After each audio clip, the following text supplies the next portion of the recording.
Non mais les gars, il est de retour Lamine Yamal. Sa nouvelle copine les frères, c'est le Barça. Me parlez plus Nicky Nicole, me parlez de personne. Regardez. Vous et moi, on vient de le voir en 4K les gars, Lamine Yamal qui vient embrasser le bas du Barça pour montrer que c'est sa nouvelle copine. Il va être concentré. Tous les fans du Barça les gars qui sont en train d'être contents comme jamais. Est-ce que vous vous rendez compte que Lamine Yamal, de par le but qu'il vient d'inscrire les gars, de par le niveau qu'il a proposé aujourd'hui, il vient clairement de montrer les gars, il revient à son arc de rédemption. Les deux fameuses stories les gars où il montrait les coupes de cheveux, vous savez c'était quoi? C'était les matchs face à l'Angleterre et le match face à l'Inter je crois. C'était où il était à son paroxysme. Et là Lamine Yamal qui vient prouver les gars, en 9 matchs il a 9 de GA. 7 passes D, 2 buts. Qu'est-ce que tu veux de plus? Tout le monde était là en train de critiquer. J'étais le premier les frères. Et moi vous connaissez. Lamine Yamal c'est mon petit-fils. Dès le moment où il y a une petite pix, moi je viens, j'annonce. Et là, quand je vois qu'il annonce la couleur, moi je suis content. Tant que Lamine Yamal existera le gars, le football existera. Bon j'abuse un peu, tu connais. Mais en tout cas on doit le maxer. Parce que ce petit les gars n'a que 18 ans. Et regardez ce qu'il nous propose. Non en tout cas ça fait plaisir les frères. Sans aucun doute, l'homme en forme côté Barcelone c'est bel et bien lui. Fermin Lopez. On fait encore des siennes aujourd'hui décidément. La roue a tourné à Barcelone. Laissez-moi vous dire que le retour de Rafinha ne présage rien de bon. Parce que le Barça va être méchant. Parce qu'aujourd'hui, c'est littéralement toute l'attaque du FC Barcelone qui a été décisive. Ferran Torres, Rashford, Yamal et Fermin Lopez. D'ailleurs, t'as même Marcus Rashford qui a eu le droit à sa standing ovation. C'est vous dire le truc qui est en train de se passer. Le tournant qu'on est en train de connaître au FC Barcelone, les gars. C'est vous dire. Il t'enchaîne banger sur banger, que ce soit en Liga ou en Ligue des Champions. Le mec, il a trouvé ses marques au FC Barcelone et il est décidé à rester là-bas, en fait. Il veut marquer son histoire au Barça. Il veut plus rien savoir avec United. D'ailleurs, même les supporters du FC Barcelone sont très ravis de son rendement. Alors, oui, il sera plutôt jugé sur la deuxième partie de la saison, mais franchement, le rendu de Rashford au FC Barcelone,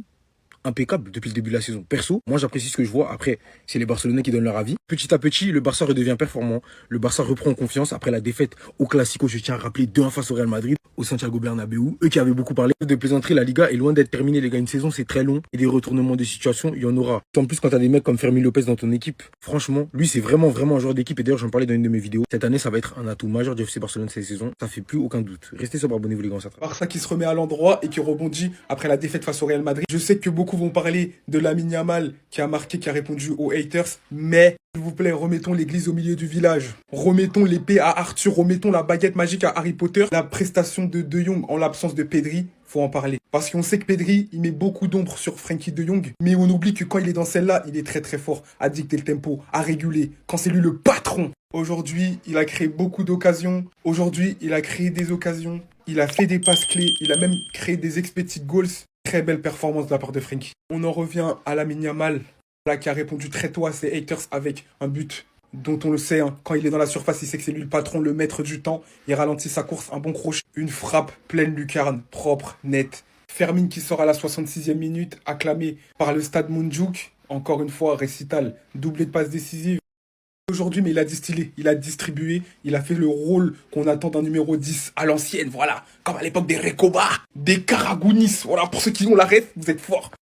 Aussi parler de Rashford qui a fait encore un bon match dans la lignée de ses derniers matchs avec le Barça, mais j'ai envie de parler de Baldé qui a été très très bon, provocateur offensivement, passe décisive aussi. Bref, c'est un bon retour pour l'FC Barcelone après une défaite, c'était important de se remettre dans le sens de la marche. Victoire et il continue à suivre le rythme madrilène qui est très très très élevé. Je vais faire le débrief là dès maintenant. Je pense que le match il est terminé et que le FC Barcelone va s'imposer dans tous les cas. Tout ça pour vous dire, et ne le prenez vraiment pas mal, et là je parle en toute objectivité, le Barça est très faible. Très faible. Pas d'un point de vue offensif pour moi, mais vraiment d'un point de vue défensif. Il y a énormément de lacunes. Imaginez-vous, vous avez concédé un tas d'occasions face à une équipe comme Elche, qui vous a trash talk même avant, tellement ils avaient confiance face à vous. Que vous le vouliez ou non, pour une grande équipe comme le FC Barcelone, c'est interdit. Face à une grosse équipe, ça paye cash. Il va falloir arrêter avec cette technique de hors-jeu, parce que c'est vraiment lamentable, nul. Des champions, ça va coûter très cher. Il y a plusieurs équipes qui aiment utiliser cette profondeur-là. Lamine Yamal, au lieu de nous parler de sa séparation ou quoi que ce soit, c'est pour ça que j'ai pas réagi à tout ça. On en a rien à foutre. On en a rien à foutre. Pourquoi il nous déclare ça aussi? On en a rien à battre. Joue au football.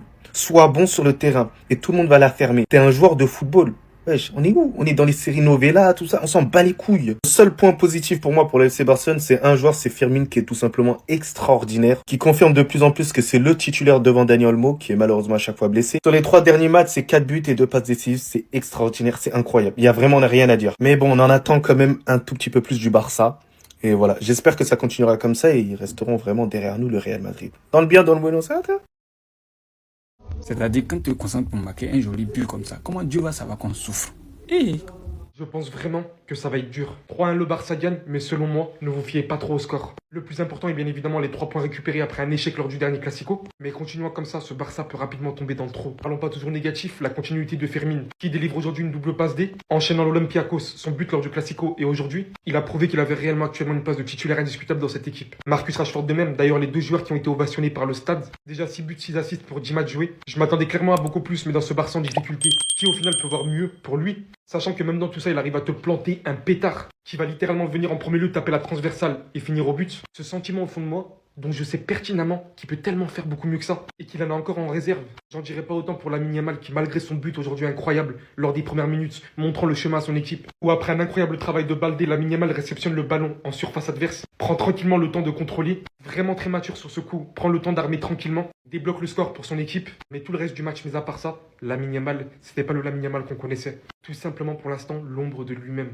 On sait que sa blessure perdure, mais quand tu vois le contenu du match, il va falloir prendre une décision. Même niveau finition, etc. Le Barça manque tellement, et je sais que c'est pas du tout à la hauteur de l'exigence des supporters. L'efficacité du Barça a parlé aujourd'hui, malgré un début de match qui avait l'air un peu compliqué pour eux. En l'espace de 12 minutes, il y avait déjà 2 buts à 0 et j'avais l'impression que Lamine Yamal avait des choses à nous dire. Parce que dès sa première touche de balle, il voulait déjà en découdre. Il a mélangé tout le côté droit et dans la surface, il fait la passe à Ferran Torres. Le gars, il rate. Même s'il a plus brillé en première mi-temps qu'en deuxième, il a quand même trouvé une belle amélioration dans son jeu comparé au précédent match. Et en plus de ça, faut pas oublier que l'absence de Rafinha et Robert Lewandowski jouent aussi. On sait à quel point Lamine Yamal est encore meilleur lorsque Rafinha est sur le terrain. En plus de ça, le gars n'est plus avec Nicky Cole, donc les Barcelonais, vous inquiétez pas. Et juste après Lamine Yamal, il y a Ferran Torres qui claque le deuxième but sur une magnifique passe décisive de Fermin Lopez. Fermin Lopez qui a d'ailleurs été auteur de 2 passes décisives aujourd'hui. Ah oui, lui aussi, il est inarrêtable depuis un moment face à l'Olympiakos, triplé, face au Real Madrid buteur et aujourd'hui double passeur. Il n'a pas le temps, je vous ai dit, oubliez Dani Olmo. Dani Olmo sera plus titulaire dans cette équipe. À la 41e minute, pour mon plus grand bonheur, il y a Elche qui réduit le score. J'ai commencé à avoir de l'espoir, étant donné qu'aujourd'hui, Elche vraiment, ils sont venus comme des bonhommes. Ils ont pas eu peur. Ils ont essayé de jouer leur football malgré qu'ils étaient menés et en deuxième mi-temps, on l'a vu. Ça poussait tellement le FC Barcelone que ça commençait à taper les barres. Alors heureusement pour eux, pendant qu'ils étaient là à pousser, il y a Marcus Rashford qui allait tout gâcher. Voilà, avec le 3e but. Le gars, il a lâché en pétard, côté gauche excentré, but. Malheureusement pour Elche, voilà, il pouvait plus revenir. Grâce à cette victoire, le FC Barcelone passe 2e, Villarreal repasse 3e. Le Real Madrid a toujours 5 points d'avance sur eux. Bref, je sais pas ce que vous avez pensé du match, mais dites-moi ça en commentaire.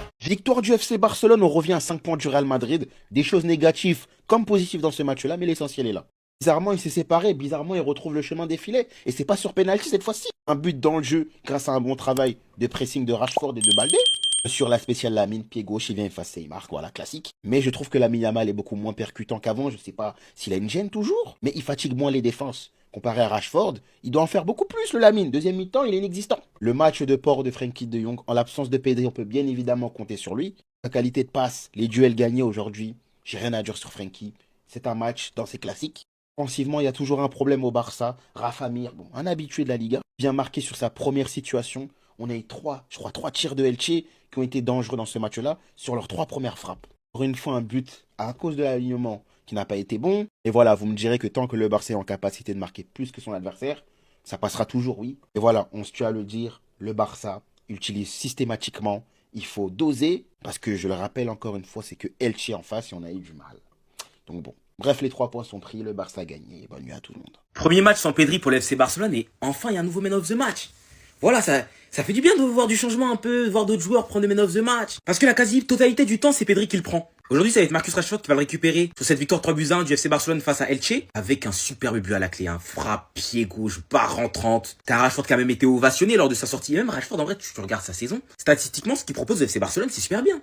Je crois même que offensivement, c'est peut-être le joueur le plus décisif, je suis pas sûr. Un Lamine Yamal célibataire qui va ouvrir le score. Voilà, on va se dire la vérité, ça va être mieux comme ça. Tous les jours, on entendait des nouveaux dossiers, oui, il a fait avec sa copine, lui, il a ramené la... Là, c'est bon, voilà. Voilà, là, désormais, on va seulement parler de football comme on le faisait d'habitude, mais pas de sa vie privée. Voilà, et à la limite, on va parler encore de ses stories. Et ça, c'est ok. Et après, si dans cette équipe, il y a bien un garçon qui, depuis son retour, affirme bien sa place, c'est bien Fermin Lopez. Aujourd'hui, Fermin, c'est 2 passes D, super passe D pour Ferran Torres, qui va faire le plus gros du boulot, et un superbe renversement pour Rashford, pour faire sa deuxième. Et là, c'est clair qu'en enchaînant les matchs comme ça, là, il va enfin affirmer sa place devant Olmo. Parce que là, actuellement, on vit des performances, c'est censé être le numéro 1. Et combien y rester. Du moins, s'il continue comme ça. Aujourd'hui, on aura aussi vu un Rafa Mir en forme qui aurait pu poser beaucoup plus de problèmes au FC Barcelone si au-delà de son but qu'il a marqué, il avait pu trouver le chemin des filets. Sur cette action, on va tirer sur la barre à 2-1 et en vrai à 2-2 ça aurait été un autre match. Et sur le poteau qui va mettre à 3-1, franchement, et à 3-2 à la 68e, un moyen de moyenner quoi. C'est-à-dire, c'est nous, on a toutes sortes de problèmes. Et puis, c'est nous, au terrain, on fait beaucoup de passes. Comment Dieu va savoir que nous, on a beaucoup de problèmes pour nous aider? Barça est tombé le Barça est tombé même. Dites-vous qu'aujourd'hui, Elche, ils sont arrivés chez nous dans notre stade. Elche qui est un promu, voilà, qui est classé 8e, mais qui vient face au Barça avec un bloc étonnamment haut. Limite, on avait l'impression que Elche jouait le piège du hors-jeu. Tellement ils allaient chercher nos joueurs hauts, tellement eux-mêmes ils étaient hauts sur le terrain. Ils commençaient à presser très haut aussi sur le terrain, donc ils mettaient en difficulté notre équipe. Et c'est ça qui a été leur erreur. Pourquoi? Parce que en fait, le système de flic, tu peux penser que tu l'as cerné, ok, et tu peux le cerner parce que Séville même l'a déjà fait la dernière fois, la preuve on a perdu 4-1. Mais le truc c'est que tu dois être mieux armé que nous. Défensivement tu dois être mieux armé, offensivement tu dois être aussi mieux armé. Et cette erreur là, Elche ils l'ont payé grave, parce que dans les 10 premières minutes, c'était eux qui avaient la possession de balle, c'était eux qui maîtrisaient le jeu, c'était eux qui faisaient le jeu. Mais dès qu'ils ont commencé à laisser de l'espace, dès qu'ils ont commencé à vouloir nous chercher haut, on a exploité cette faiblesse là et on les a punis. Et ils ont encaissé 2 buts en même pas 10 minutes. Aujourd'hui on gagne 3-1, mais c'est toujours pas convaincant. Pourquoi je dis ça? Dans le jeu c'est encore pauvre. T'as l'impression que même il y a plus d'alchimie entre les joueurs. Chacun essaie de faire son petit bout de différence à part. Rashford il essaie de faire sa différence à part. Lamine il essaie à part. Les autres aussi ils essaient à part. Entre le milieu et l'attaque, on ne sent pas vraiment de connexion. Déjà sur la première mi-temps, on a vu qu'il y avait énormément de déchets techniques. On voyait en fait que les joueurs du Barça, en fait, ils étaient vraiment laxistes. Il y avait des passes qui n'étaient pas assez appuyées. Ils donnaient des ballons avec des mauvaises trajectoires. Techniquement, en fait, c'était vraiment pauvre. Défensivement aussi, malgré le fait que Koubarsi a été laissé sur le banc et que Araujo a été titulaire, on n'a pas trop senti une sérénité défensive. On sentait que Elche, il pouvait nous faire mal à tout moment, en fait. La satisfaction côté Barça, je vais dire qu'il y a Fermin qui continue sur sa bonne lancée. Fermin qui nous régale. Aujourd'hui, il a délivré 2 passes décisives. Et la passe dès qu'il te donne à Rashford, c'est sensationnel. Balde aussi, j'ai bien aimé sa première mi-temps, même si après, bon, il s'est fait vraiment dépasser sur son côté. En fait, toutes les attaques de Elche passaient par là. Maintenant, pour ceux qui m'ont déçu, je vais citer Casado, je vais citer Koundé, je vais citer Rashford aussi, même s'il a marqué. Je pense qu'en fait, il doit faire plus que ça. Lamine Yamal aussi, il a marqué, mais je pense qu'il manque encore un peu de rythme, il manque encore un peu, on va dire, de continuité. Je m'excuse que la file l'a laissé, hein, parce qu'on voit qu'il commence à venir un peu, voilà. Aujourd'hui, on va retenir que les 3 points. Encore. On est devenu comme Real, quoi. Au moins, on met un peu de distance à l'Atlético de Madrid et à Villarreal et on se rapproche au moins un peu du Real Madrid, même s'il y a encore 5 points entre nous. Quand vous avez regardé notre match là, vous avez pénalty dedans. Quand vous avez regardé notre match là, vous avez pénalty. Hier, les voleurs là, on jouait 2 pénaltys pour eux. Il y a une différence, ça n'est pas pareil. Nous, on ne compte pas ces pénaltys. On va toujours vous dire ça. Il y a une certaine différence. Nous, on a des joueurs pour ça. On a des joueurs qui sont forts, donc on ne compte pas ces pénaltys. Lamine Yamal, petit, il n'aime pas ça. Je n'aime pas ça, petit. Lamine, faut pas me faire ça. Ce que tu as fait là, j'aime pas trop ça. Change. Sinon, dans l'ensemble, c'est bon. Rashford. Non, Rashford, tu es le meilleur. Là, il a dit que Rashford est le GOAT de tous ceux qui sont GOAT. Il a dit Rashford, tu es le meilleur. Il n'y a pas de l'homme. Famine, propre. Vous êtes forts, les gars. Ça, c'est un petit match. Ça, c'est un match faible. Je vous répète encore, vous avez regardé notre match. Vous avez pénalty. On n'est pas la même chose. Quand nous, on joue là, quand on joue, on ne compte pas ces pénalty. C'est 3 buts sans pénalty, c'est 4 buts sans pénalty. Voilà un peu. Donc, voilà, mercredi, Bruges. Maintenant, les gars, mardi là. Vous l'avez la ref? 3-1 pour le FC Barcelone. Une fois de plus, ma Watch n'a pas fonctionné. Les gars, de la première à la 95e minute, j'étais en train de les guetter. J'ai fait un pressing de tous les instants. Mes 2 yeux étaient rivés sur le match. Elche, à quoi vous jouez? Au bout de 12 minutes de jeu, c'était plié. Iñaki Peña, t'étais en galère. C'est n'importe quoi. Même Ferran Torres, il a pu marquer. Moi, je sais pas, les gars, on m'avait dit que Lamine Yamal, il était diminué, qu'il était blessé. Première chose qu'il fait, il se met à marquer. Pedri, il est blessé, il a un carton rouge. Je me dis qu'au milieu, ça va se sentir. Non, on a celui-ci là, doublé de passes décisives. Ensuite, on nous dit que Ferran Torres, il a du mal à concrétiser, il a du mal à planter. Qu'est-ce qu'il a fait depuis le début de saison? 6 buts, une passe D. Et lui, il vient en prêt et il vient foutre la merde. Il vient semer la zizanie dans la Liga. 6 buts, 5 passes décisives. Je savais qu'il aurait pu être bon, je savais qu'il pourrait donner satisfaction sur un court laps de temps, mais là ça commence à faire beaucoup. On est en novembre et t'es déjà sur ce genre de standard juste en Liga. Je parle même pas de la Champions League. À un moment donné, il faut commencer à se calmer, il faut commencer à baisser du pied. Le Real, on aurait pu avoir 8 points d'avance si vous aviez fait une défaite, 7 points s'il y avait match nul. Non, il fallait qu'ils prennent les 3 points, fallait qu'ils atomisent, fallait que Rafa Mir, il frappe 2 fois sur les montants. Voilà, donc ce soir, plus que 5 points d'avance. La Hate Watch est un échec, tout simplement. Je crois que je vais arrêter de regarder les matchs du Barça parce que peut-être que je suis comme moi, Medeni, avec le PSG, je leur porte chance.